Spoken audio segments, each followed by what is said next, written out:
بکسیگن خیلی خوش اومدید به اپیزود دوم از خبر روز. امروز 24 ژانویه و 4 بهمن هستش.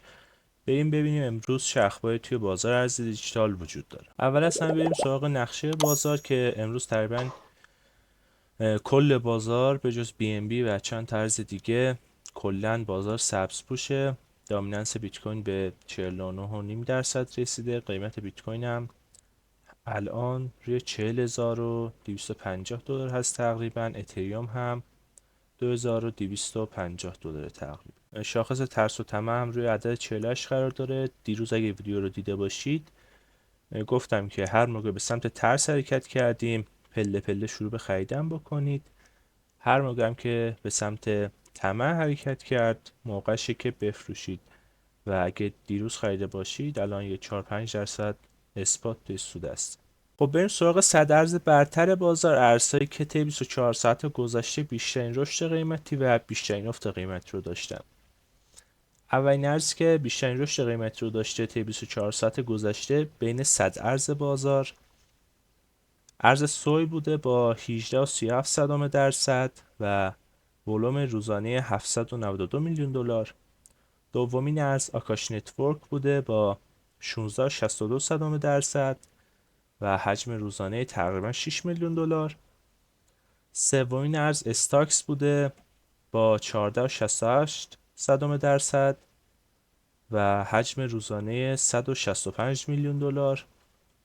چهارمی بلور بوده با 13.59% رشد قیمتی و 397 میلیون دلار حجم روزانه. پنجمی هم سلستیا بوده با 13.4% رشد قیمتی با ولوم روزانه 346 میلیون دلار. امروز تقریبا ارزهای خیلی کمتری نسبت به دیروز افت قیمتی داشتن که من 5 تا اول رو بهتون میگم. اولی ساتس بوده با 2.57% افت قیمتی و حجم روزانه 72 میلیون دلار. دومی اوردی با 2.53% افت قیمتی. سومین ارز XDC نتورک بوده با 2.29% افت قیمتی.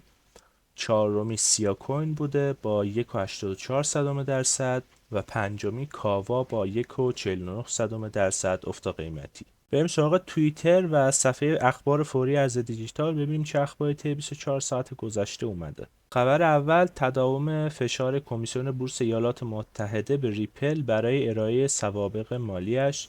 خبر دوم کیف پول دونالد ترامپ حاوی 1 میلیون دلار میم کوین ترامپ هست که اگه به میم کوین علاقه دارید میتونید این میم کوین رو هم زیر نظر داشته باشید، میتونه رشد خوبی داشته باشه. خبر بعدی شرکت استخراج بیت کوین کور ساینتیفیک به بورس نزدک بازگشت.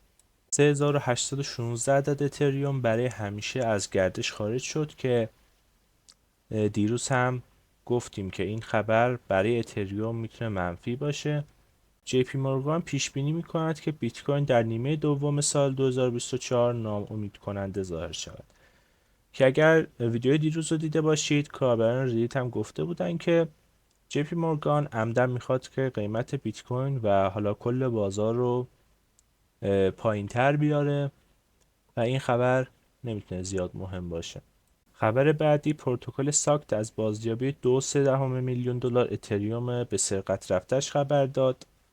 آخرین خبری که امروز بهش میپردازیم 15 میلیون دلار از کانترکت گیم در شبکه پالیگان سرقت شد که توی ویدیو دیروز اگه دیده باشید 70% افت قیمتی پیدا کرده بود، به خاطر همین سرقت 15 میلیون دلار بودش. خب گایز رسیدیم به پایان این ویدیو. اگر که این ویدیو براتون مفید بوده حتما لایک کنید این ویدیو رو و اگر که تا الان سابسکرایب نکردید حتما کانال رو سابسکرایب بکنید.